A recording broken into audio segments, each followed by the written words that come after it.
ከመጻሕፍት ዓለም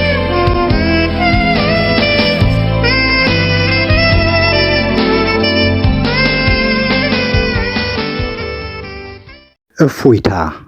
ደራሲ አሌክሳንደር ዱማስ። ትርጉም ተሾመ ዳምጠው። ተራኪ ደጀኔ ጥላሁን። እፎይታ ዘ ካውንት ኦፍ ሞንቴ ክሪስቶ ክፍል 31።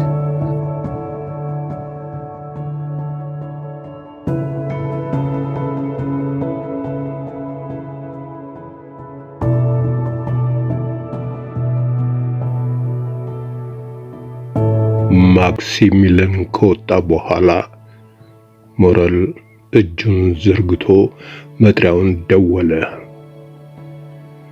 ብዙም ሳይቆይ ኮክል መጣ። ወዳጄ ኮክል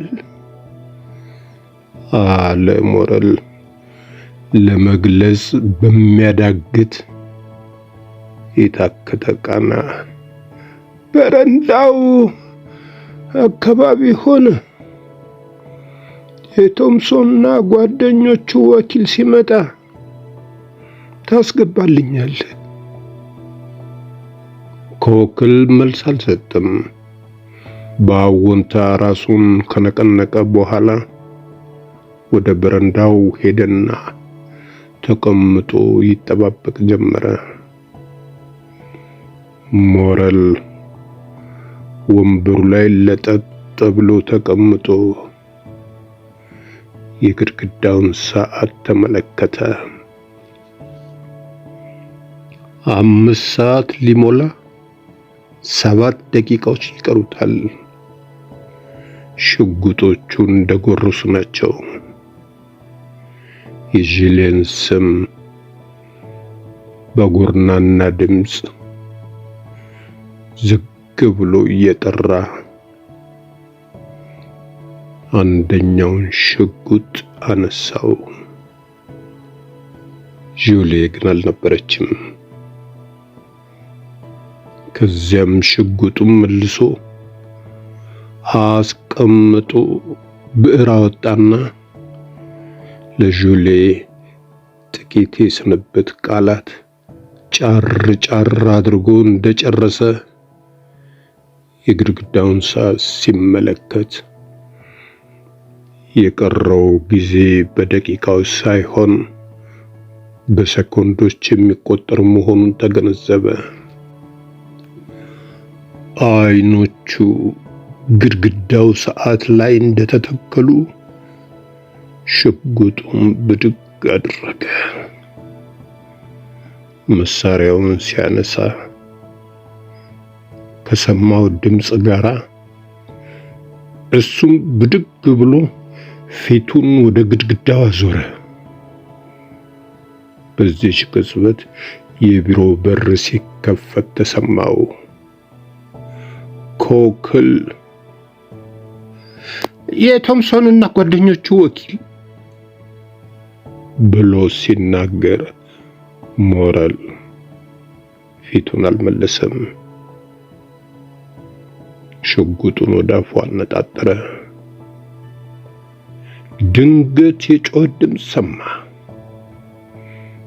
ጁሌ ነበረ። ዞር ብሎ በጨረፍታ ሊመለከታት እንደሞከረ ሽጉጡ ከእጁ አምልጦት ወለሉ ላይ ወደቀ። አባይ ስትል ጮኸች ጁሌ። ትንፋሽ እንዳጠራት በደስታ ሰክራ ድነሃል አባባ ድነናል።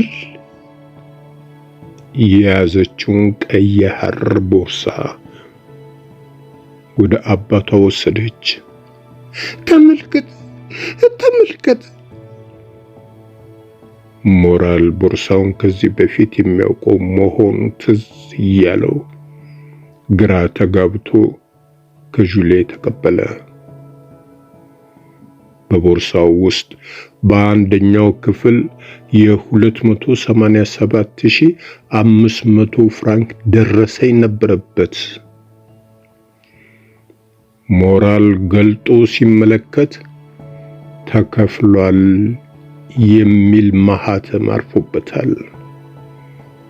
በሌላው ክፍል ውስጥ የኮክ ፍሬ የሚያክል አልማዝ ለጁሊ ሰርግ የሚል ጽሑፍ ከያዘ ቁራጭ ወረቀት ጋር ተቀምጧል።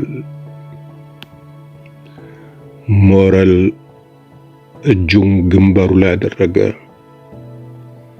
በህልም ዓለም ውስጥ ያለ መሰለው። በዚህ ጊዜ የግድግዳው ሰዓት 5 ሰዓት ላይ ደወለ። ውድ ልጄ አለ ሞራል፣ ይህንን ቦርሳ ከየት እንዳገኘሽው ንገሪኝ። ጁሊ ከጥቂት ጊዜ በፊት የተቀበለችውን ደብዳቤ ያሳየችው። ወዲያውኑ አማኑኤል ፋራውን በማለት እየጮኸ ገባ። ትንፋሹ ቁርጥ እያለ የማን ፋራውን ነው? አብደሃል አማኑኤል፣ መስጠሟን ረሳ። ምን ይቀባጥራል? ፋራውን ወደ ወደቡ እየመጣች ነው። ሞራል ጉልበቱ ተብረክርኮ ወንበሩ ላይ በቁሙ ወደቀበት። አእምሮ እንዲህ አይነቱን የማይታመን ያልተሰማና ቅዠት መሳይ የተከታተለ ድርጊት መቀበል አቃተው። ማክሲሚሊያን ወደ ክፍሉ እየሮጠ ገባ። አባባ ሲል ጮኸ። እሱም ለምንድነው ፋራውን ሰጥማለች ብለህ ያስደነገጥከኝ? ወደ ወደቡ እየመጣች አይደለም እንዴ? ወዳጆቼ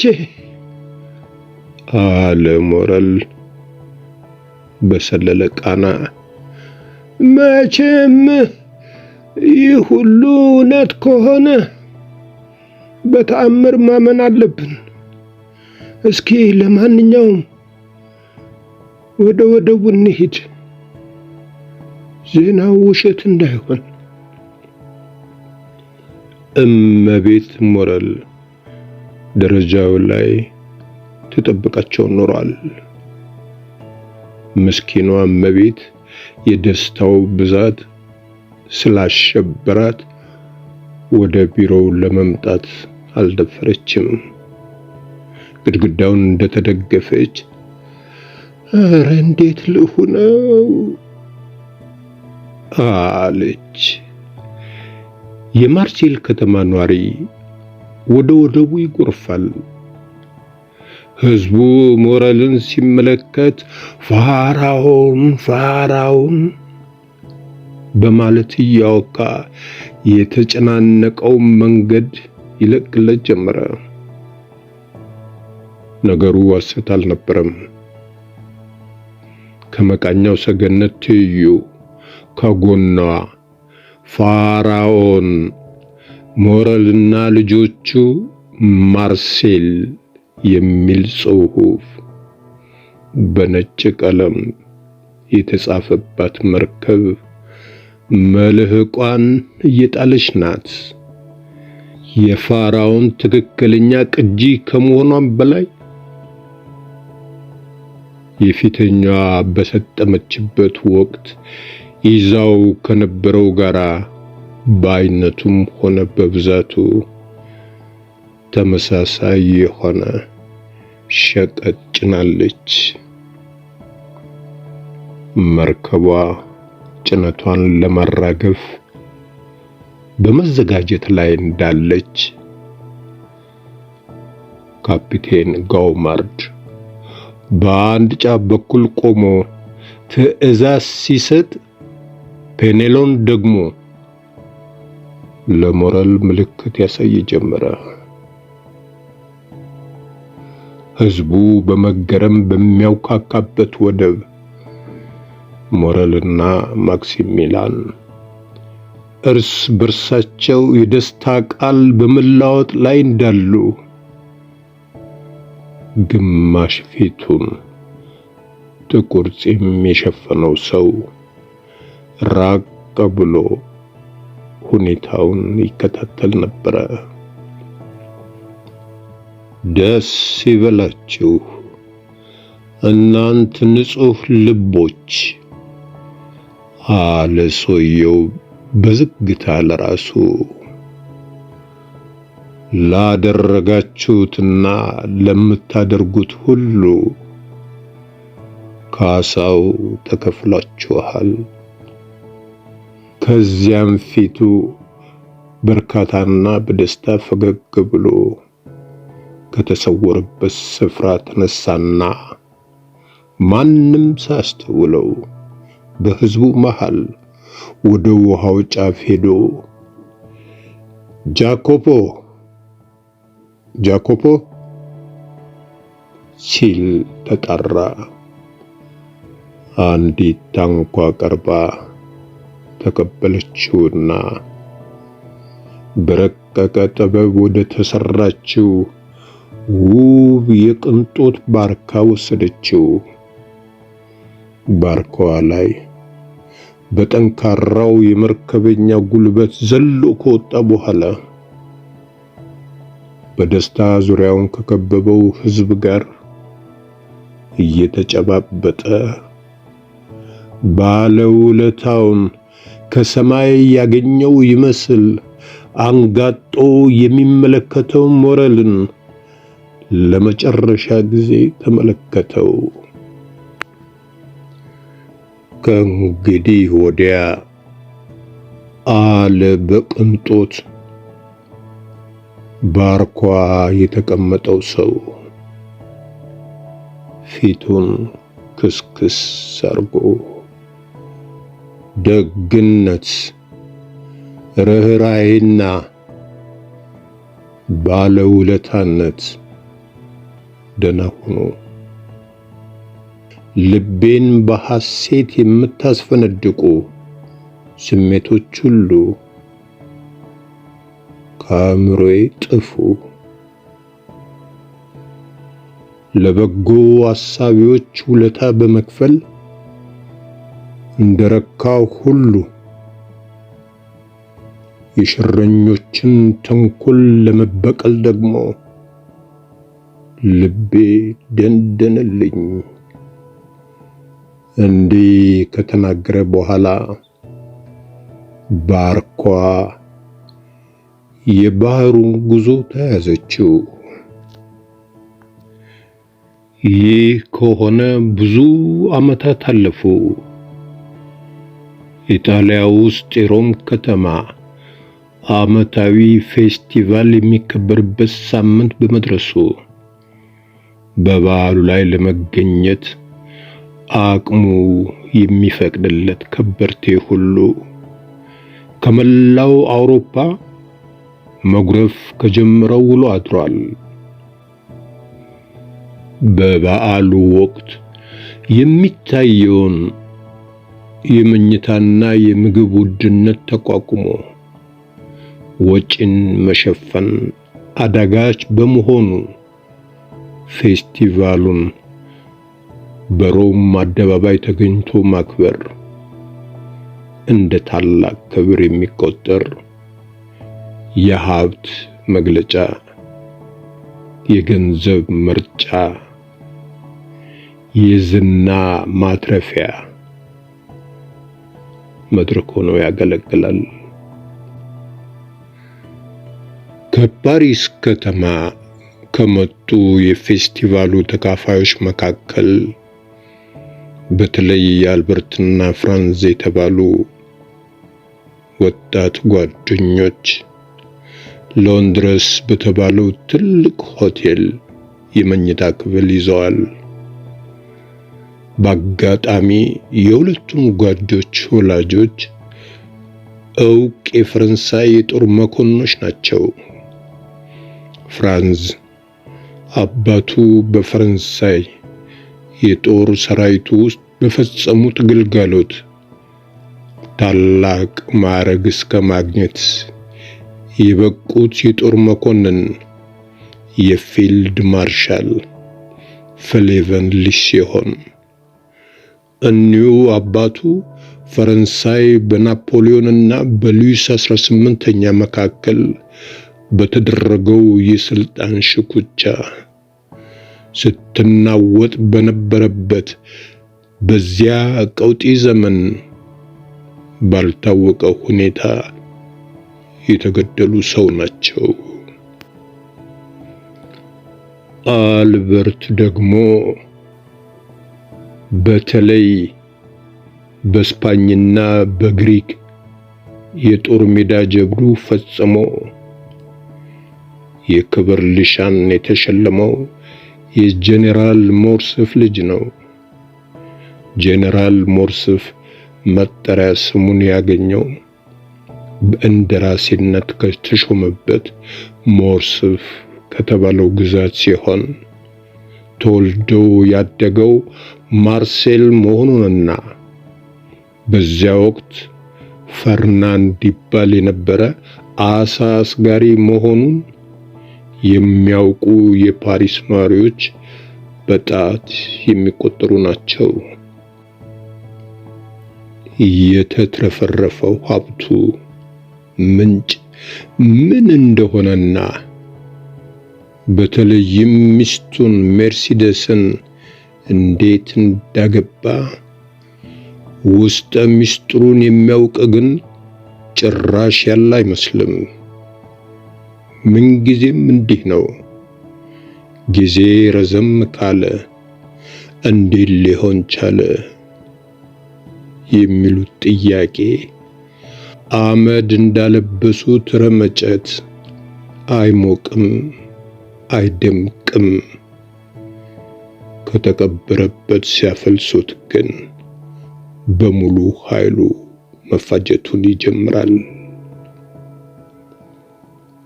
ሁለቱ ወጣት ጓደኞች ሮም ከተማ እንደደረሱ አስቀድመው እንዲያዝላቸው ያዘዙት ክፍል ሁለት ጠባብ መኝታ ክፍሎችና አንድ ሳሎን ያለው ሆኖ አገኙት። የመኝታ ክፍሎቹ ከአውራ ጎዳናው ትይዩ በመሆናቸው ከሌሎቹ ክፍሎች እንደሚመረጡ ፓስቲሬኔ የተባለው የሆቴሉ ተቆጣጣሪ አውሳላቸው። በዚያ ፎቅ የሚገኙትን ሌሎች ክፍሎች በሙሉ አንድ የውጪ አገር ከበርቴ እንደተከራያቸው ፓስቲሬኔ ጨምሮ ነገራቸው። ክፍሎቹ እንኳን ደህና ናቸው ፓስቲሬኔ አለ ፍራንዝ የመኝታ ክፍሉን ዙሪያ ተመልክቶ እንዳበቃ። ግን አሁን ራት እንፈልጋለን። ለነገና ለሚቀጥሉት ቀናት ደግሞ ሰረገላ እንዲዘጋጅልን። ራትስ አሁኑኑ ይቀርብላችኋል አለ ፓስቲሬኔ። የሰረገላው ጉዳይ ግን አጠያቂ። ኡፍ! የምን አጠያቂ ነው እሱ? አለ አልበርት ካፉ ነጥቆ። ቀልዱን እናቁምና ሰረገላው ይዘጋጅልን ፓስቲሬኔ። የሚቻለን ሁሉ እናደርጋለን ወዳጆቼ። ማለት የምችለው ይህን ብቻ ነው። ታዲያ መልሱ ምን ጊዜ ነው የሚነገረን? ሲል ጠየቀ ፍራንዝ። ነገ ጠዋት። ስማ አለ አልበርት። ዋጋውን እንጨምራለን። ዋጋውን ፓሪስ ላይ አውቀዋለሁ። ላዘቦት ቀን 25 ፍራንክ፣ ለእሑድና ለበዓል ቀን 30 ወይም 35።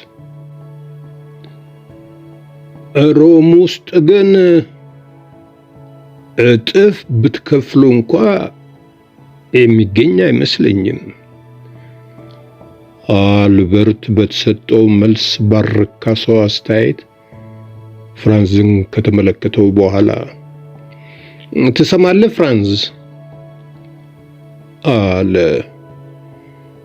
አንተስ ምን ትላለህ?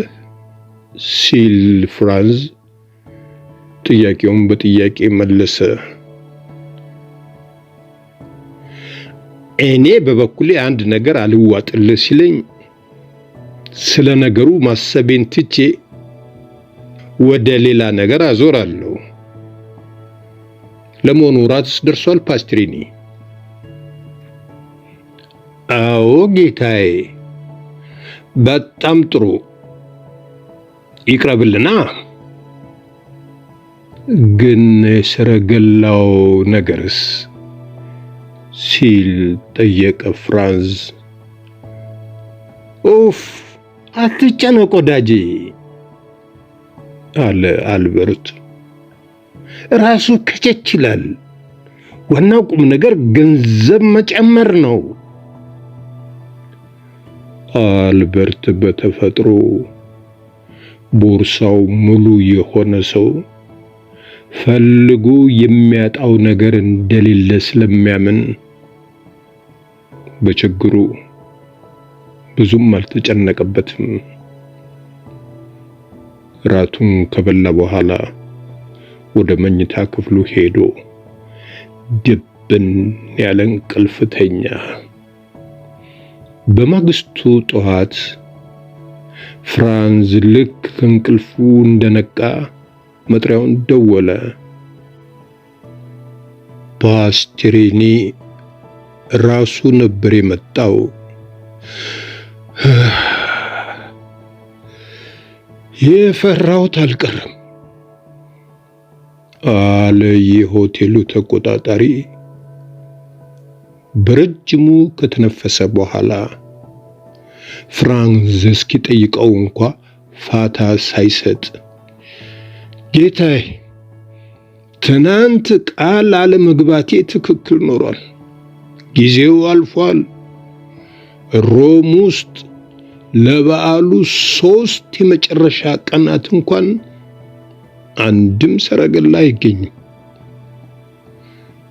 በዚህ ጊዜ አልበርት ይገባል።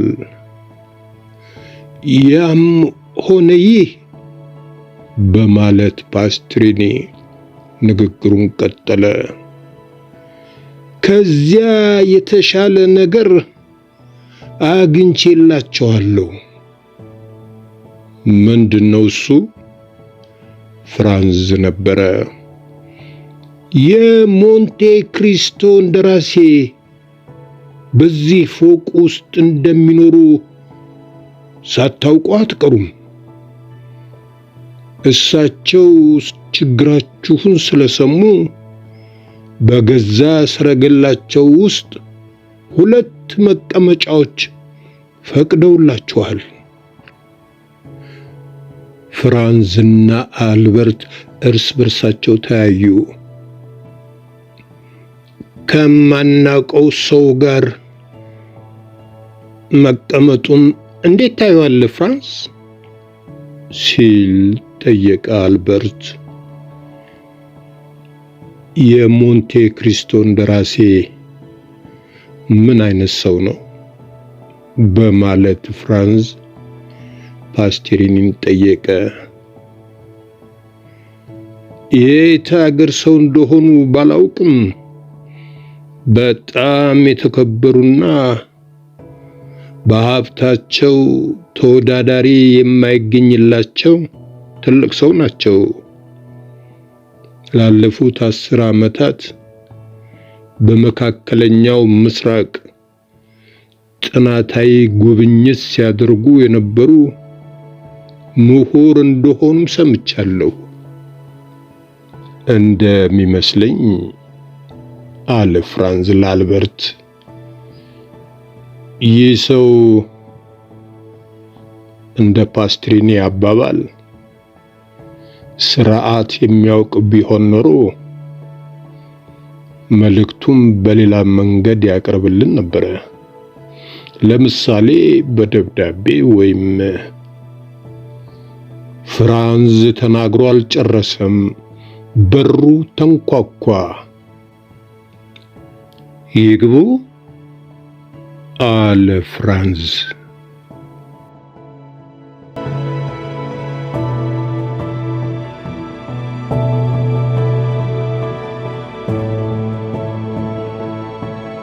በትረካው ከተደሰቱ ሰብስክራይብ፣ ላይክ እና ሼር ያድርጉ። እናመሰግናለን።